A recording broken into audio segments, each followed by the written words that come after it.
Bonjour à tous, aujourd'hui nous allons découvrir le focus stacking et comment réaliser cet effet dans Photoshop et Lightroom. Donc tout d'abord, qu'est-ce que le focus stacking? Alors, le focus stacking, ou également appelé empilement de mise au point, est un procédé qui consiste à combiner plusieurs photos dont la mise au point est différente, mais toujours avec le même angle de vue, afin de créer une profondeur de champ plus grande. Donc cette technique est notamment utilisée en macrophotographie ou en photo de produit, où on doit avoir le produit net du début, donc du premier plan jusqu'à la fin, parce que un produit qui est très près de l'appareil photo, quand on essaye de le prendre en photo, même en étant fermé à f22 par exemple, on n'obtient pas donc une netteté sur tout le produit. D'ailleurs, pourquoi pas photographier simplement à f22 et pour certains produits ça pourrait marcher? Tout simplement parce que donc avec une ouverture à f22, on n'obtient pas forcément le meilleur rendu et surtout on n'a pas le même piqué dans l'image. Donc ça c'est lié à la diffraction, donc il y a un phénomène optique qui fait que à f22 l'image est un peu molle et on n'a pas cette sensation de netteté. Donc là aujourd'hui nous allons voir ensemble comment donc, créer une image donc, en focus stacking. Là je suis sous Lightroom, donc je vais vous montrer déjà à quoi ressemble l'image de fin. Donc l'image de fin c'est ça, c'est celle-ci, ce que je vous ai montré tout à l'heure. Et en fait, elle a été créée à partir de toutes ces images-là. Donc vous voyez ces différentes images qui ont à chaque fois, vous voyez, la mise au point qui a été faite à différents points. Donc je parlais de f22 tout à l'heure, voilà à quoi ressemble une photo prise à f22. Donc là, on voit que la montre, elle est plutôt nette. Par contre, l'arrière est beaucoup moins plaisant qu'avant. Et même là, si on grossit donc sur le détail ici, on voit bien que on n'arrive pas à lire le texte, alors que sur la version qui a été créée avec le focus stacking, on peut lire le texte. D'où l'intérêt du focus stacking. Donc, première étape, c'est d'abord la prise de vue. Comment régler son appareil photo pour faire une prise de vue correcte afin de pouvoir exploiter les images en focus stacking? Donc, premier point, c'est d'utiliser un trépied afin de stabiliser l'image et surtout d'avoir toujours le même cadrage et la même position de l'appareil photo. L'appareil ne doit pas bouger pendant la prise de vue. C'est seulement la mise au point qui va changer et donc qui va vous permettre de capturer, on va dire, des plans différents sur l'image. Donc, qui dit un appareil qui ne doit pas bouger, dit également d'utiliser une télécommande filaire ou sans fil, afin de déclencher sans devoir faire bouger l'appareil photo. Voilà, l'idée, vous devez simplement toucher la bague de mise au point pour changer la mise au point. Donc en parlant de mise au point, il faut bien sûr passer en mise au point manuelle, sinon l'appareil photo va faire la mise au point à l'endroit où il veut et pas forcément sur l'endroit que vous souhaitez. Et donc on commence par exemple, ça c'est selon vos envies, mais moi je conseille de commencer donc par le premier plan, donc de faire la mise au point sur l'élément le plus près de vous, de prendre une photo, de refaire la mise au point, de la décaler un tout petit peu. Donc vous voyez sur l'image, vous pouvez même vous aider de l'écran Live View parfois sur votre appareil photo si vous en avez un. Vous décalez un petit peu, vous refaites une photo, vous redécalez un peu la mise au point, vous faites une photo, jusqu'à ce que vous ayez couvert, on va dire, les différents plans de votre produit. Donc vous pouvez choisir l'ouverture que vous souhaitez. Alors moi, là sur cette photo-là, j'ai gardé une ouverture donc à f2.8 afin d'avoir un beau flou d'arrière-plan. Vous pouvez très bien utiliser une ouverture de f5.6 ou f6, f4, peu importe. D'ailleurs, vous pouvez même vous dire que pour avoir un meilleur rendu, d'utiliser l'ouverture qui a le meilleur piqué pour votre objectif. Donc, par exemple, là, moi j'ai utilisé un 24-70 f2.8. Pour avoir le meilleur rendu, je pense que j'aurais dû ouvrir à f4 ou voire f5. Donc une fois que vous avez pris vos photos, vient le moment de l'assemblage. Donc là, moi j'ai mis mes photos donc, sur mon ordinateur. Vous voyez, j'en ai 4, 5, 6, 7, 8, 9. Voilà, j'en ai 12. Donc, j'en ai 11 parce que celle-ci c'est la version finale. Voilà, c'est 11 images qui sont là. C'est les photos que j'ai prises avec différentes mises au point. Donc ce que je vais faire, c'est que je vais les exporter en JPEG, puisque là elles sont au format RAW, donc pour les mettre dans Photoshop, ça ne sera pas forcément très pratique. Donc je fais clic droit, exporter. Alors après les réglages, là, vous choisissez ce que vous voulez, vous n'êtes pas obligé de faire la même chose que moi. Moi je les ai mis dans un sous-dossier, donc au format JPEG, en qualité JPEG 70, c'est très bien. Je vais les redimensionner pour éviter d'exporter l'image en entier, donc 1500 pixels c'est très bien, le reste on ne touche pas. Donc j'exporte. j'écrase puisque j'ai déjà fait une exportation tout à l'heure pour faire une petite démo. Donc là vous voyez Lightroom est en train d'exporter les images, hein, c'est indiqué en haut. Voilà, les images sont exportées, donc elles sont dans mon dossier Focus Stacking.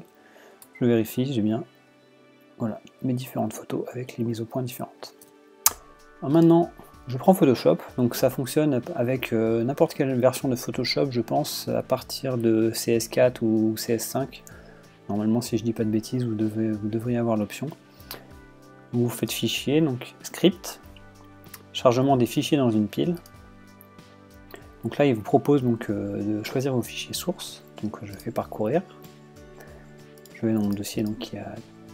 Pardon. Je vais dans le dossier qui a toutes mes images. Donc là, vous voyez, il y a mes 11 images. Je les sélectionne toutes. Je fais ouvrir. Alors là, il faut cocher la petite case qui vous dit d'aligner automatiquement les images sources. Ça va en fait permettre donc dans Photoshop de réajuster un peu les images si jamais vous avez bougé ou si jamais l'appareil a un petit peu dévié, on va dire.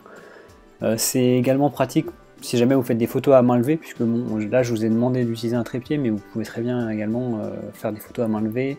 Mais ça va forcément recadrer dans l'image parce qu'il va essayer d'avoir le même... le positionnement similaire pour toutes les photos, donc tout ce qui n'est pas dans toutes les photos, il va le cropper.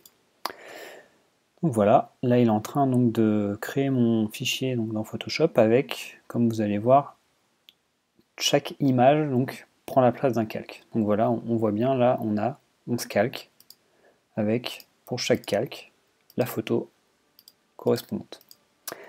Donc vient le moment d'assembler ces images ensemble. Donc là, ce qu'on va faire, c'est qu'on va sélectionner tous les calques. Donc je prends le premier calque, je clique sur Shift, enfin j'appuie sur Shift sur mon clavier, et je clique sur le dernier calque. Là, tous les calques sont sélectionnés. Je vais aller dans Édition. Je vais faire Fusion automatique des calques. Et là, voilà, on me propose cette petite fenêtre avec deux options, panorama ou empiler les images. Panorama, moi, ça ne m'intéresse pas, mais si jamais vous avez envie de faire un panorama, ça peut fonctionner de cette manière-là. Donc là, je vais choisir l'option empiler les calques, les images. Je vais laisser cocher ton et couleur continue et zone transparente avec fond basé sur le contenu. Alors ça c'est une option qui ne sera pas forcément dans toutes les versions de Photoshop, mais je le laisse également cocher, ça me permettra, si jamais il y a des décalages on va dire entre différentes images et qu'il n'y a pas de contenu derrière, on va dire, Photoshop va essayer de recréer le contenu à partir des zones avoisinantes. Donc c'est plutôt pratique pour éviter qu'il y ait des trous dans votre image par exemple. Donc là maintenant je fais OK. Donc là on a la progression, on voit que Photoshop est en train de travailler, il est en train donc de superposer donc les différents calques avec à chaque fois en sélectionnant uniquement la zone qui est nette. Donc c'est un travail assez qui peut prendre pas mal de temps, surtout si vous avez des images qui sont très grosses. Donc c'est pour ça que je vous ai dit de ne pas forcément exporter l'image en JPEG en grande définition. Parce que sinon vous allez avoir Photoshop qui va ramer pendant plusieurs minutes. Donc là ça prend pas mal de temps quand même, mais ça peut même aller plus vite si jamais vous faites ça en 1000 pixels de largeur par exemple. Donc on va le laisser travailler. Voilà, donc Photoshop a terminé. Donc là vous voyez que le résultat est tout de suite beaucoup plus plaisant. On a vraiment toutes les parties de la montre qui sont nettes.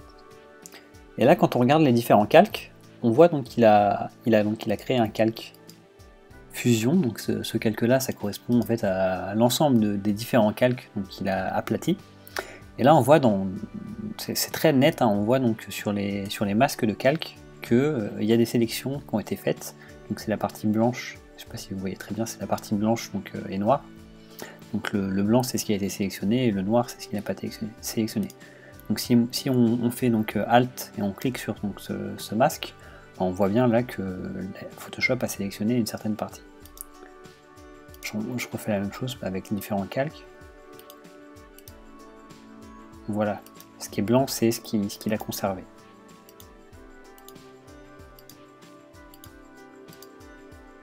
Là, vous voyez sur celui-ci, par exemple, là, on a vraiment conservé pas mal de détails sur la montre parce qu'il y avait beaucoup de zones de mise au point qui étaient bonnes.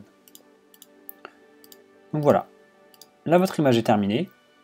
Il a, a priori, on regarde, mais il n'y a pas de bord bords blancs, parfois il pourrait y avoir des bords blancs.